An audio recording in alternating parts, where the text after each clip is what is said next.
Hello there, ladies and gentlemen, Sigval here and welcome back to our video. So I shifted the setup a little bit and now maybe hopefully we will have a little bit of a better microphone quality. Also, the thing with the setup is that I got crippling back pain because of it, because I put my PC basically below me, and then the wires couldn't reach long enough, so I had to sit with the keyboard on a corner and with the mouse. And that's not really a problem, I can just move with the chair there, but no, the unit of the PC was there. So I was just sitting like this, and I was thinking, oh, there's nothing wrong with that, and now I got crippling back pain, but it's okay, it will pass, and now I got my whole setup done. But yeah, back to this fight. We're going to open up with a League of Anarchy fight, and we haven't seen this League of Anarchy team in a while. You either see me throwing a Joker in there, you maybe see me throwing Raven in there on the secondary account to guarantee one-shots, but Predator Batman is going to be a very solid pick for this team because I have him at 7 stars. Now, obviously, you'd be better off with an Arkham Knight Batman at 7 stars, but that's a lot. And that's really not something you should prioritize. So Predator Batman will do just fine at 7 stars and will get more seconds on the stun because of the additional levels, so that way I can guarantee that the last swipe of my combo will always hit a stun with Harley. And with the League of Anarchy, it's always weird to benchmark stuff in terms of how many passive stats you get, and they're going to be regardless amazing, but it's going to be a lot lower than in other scenarios, because for example, I think in Dark Knight Soul Raids, we are consistently hitting with the exact same setup that we have here, 5 mil per dot value. Now the dot values are going to be a lot lower, like 2.1 mil at best, and it's still a lot of damage, but it's not something that's going to do 2 billion damage easily without any help.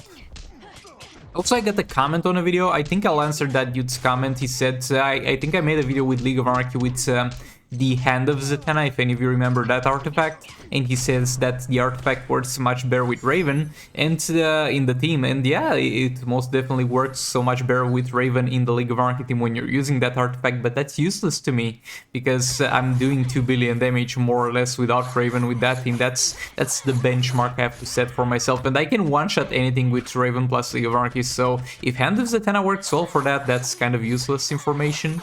I need to work well without Raven. But yeah, over here we are fighting Catwoman. We're using our own Batman Catwoman. We have 4 passive stats on this count: level 4 Puppet of Zatanna, level 1 Puppet of Zatanna, and that's it. I don't have a third artifact yet. I think I'm gonna keep the Puppet of Zatanna that I get from finishing this heroic, so I have 3 Puppets of Zatanna, so when the damage dealer uses it, we can slot on each character. And actually, no, I'm lying. On Batman Catwoman, we don't have the Puppet of Zatanna, we have the Joker as Batarangs. Because I thought that would be so much more guaranteed to deal the damage that we need here. And yeah, Puppet of Zatanna on Batman Catwoman is great, but look, it doesn't come anywhere close to the Joker as Batarangs or the Beta Club for that matter. And Joker as Batarangs are just amazing, absolutely amazing. Especially for those 4 fast attack hits on basic attack hits for the Bat Ninja team. But yeah, that's gonna be about it for Boss Catwoman. Now, next up, we're going to have, as far as I remember, another cleanup fight, and that's going to be a Manta fight. Also with Joker as Batarangs on Manta, and even though I'm only using the Joker as Batarangs on these 2 teams, I can't really think of any team that has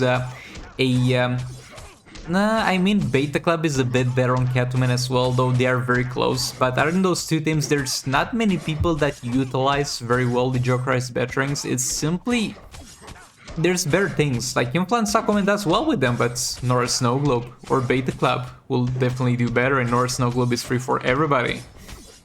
The League of Anarchy team doesn't really do well with that, but Manta and Batman Catwoman can definitely abuse this to the max.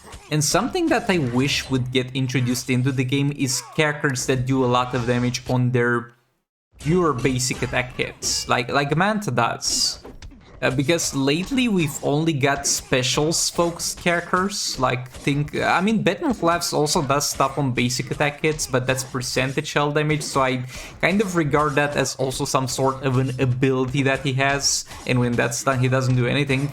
Batwoman the Drowned use a lot of basic attacks to build up her meter and then do a lot of damage, but that's not where the damage comes from. I would love to see another character that functions similarly to Manta, where he gets so much damage on his basic attack hits to the point where it's simply not worth using specials. And yeah, you might argue that's not the most interesting gameplay, Sigvolt, like you're just doing basic attack hits.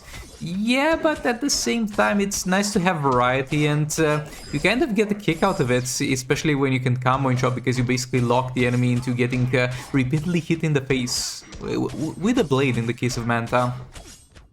This man has also fortified, so we had a slower start because we need to gradually reduce his defense, so that's no longer a problem.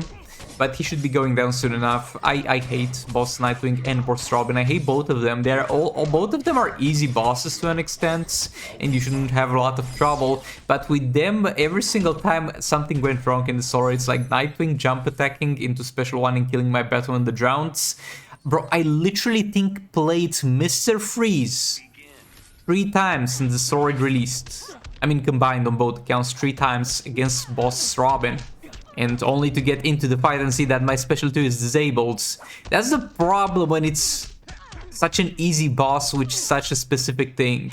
If this was on boss Black Lightning, I would be like, oh, also no special 2, we have to be careful of that. But now I'm like, boss Robin's chill, we just drop a Mr. Freeze team in there.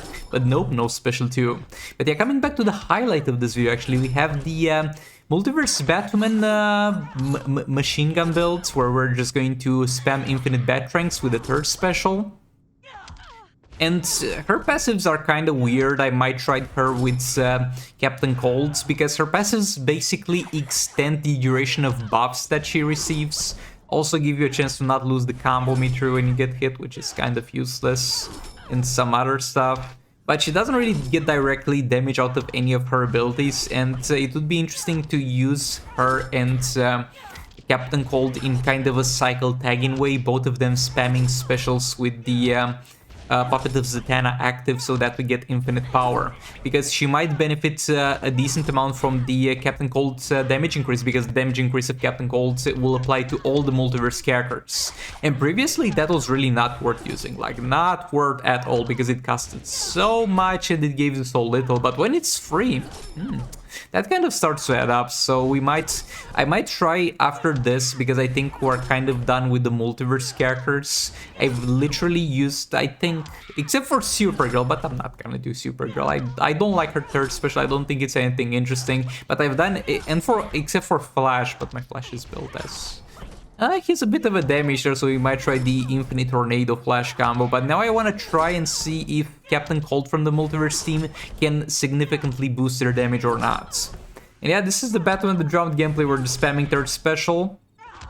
Over here I kind of cycled in between hitting the first part and not hitting the first part, because I can actively choose to not hit it by just pressing the special sooner when she's still down, and she will dodge that because she's down, but she'll get hit by the other 2 things.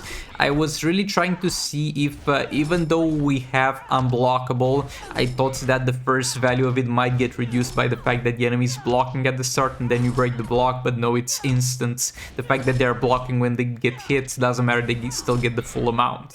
So with that knowledge in mind, the most optimal gameplay is just to keep spamming it, because the first part is really nothing compared to the damage of the second part, and you need to hit that as often as possible. And we're dealing okay damage, like this is not gonna be anywhere close to a meta team. And honestly, out of all the teams that I've used to the Multiverse team with the Puppet of Zatanna, Black Lightning special 2 spam and Captain Coulter special spam did the best.